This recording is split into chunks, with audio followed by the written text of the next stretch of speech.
ब्रह्मा के पुत्र प्रजापति दक्ष की पुत्री सती से भगवान शिव का विवाह हुआ। कुछ समय बाद दक्ष को पूरे ब्रह्मांड का अधिपति बना दिया गया। इससे दक्ष में अभिमान आ गया। वह अपने आप को सर्वश्रेष्ठ समझने लगा। एक यज्ञ में भगवान शिव द्वारा खुद को प्रणाम न करने पर दक्ष ने उन्हें अनेक अपशब्द कहे। दक्ष ने शिव को शाप दिया कि उन्हें देव यज्ञ में उनका हिस्सा नहीं मिलेगा। यह सुनकर नंदी ने भी दक्ष को शाप दिया कि जिस मुंह से वह शिव निंदा कर रहा है वह बकरे का हो जाएगा।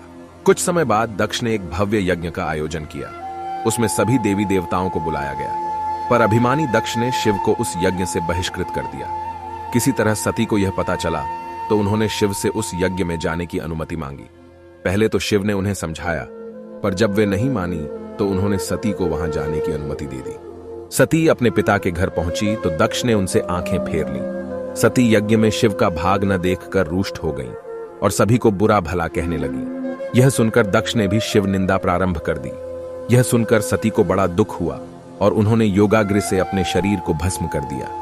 यह देखकर शिव के गणों ने दक्ष यज्ञ पर हमला कर दिया, पर देवताओं ने उन्हें वहां से भगा दिया। वे शिव के पास गए और सारी घटना सुना दी। यह सुनकर शिव को बड़ा क्रोध आया। उन्होंने अपनी एक जटा को उखाड़कर जमीन पर मारा, जिससे वीरभद्र और महाकाली प्रकट हुए। शिव ने उन दोनों को दक्ष का यज्ञ विध्वंस करने की आज्ञा दी।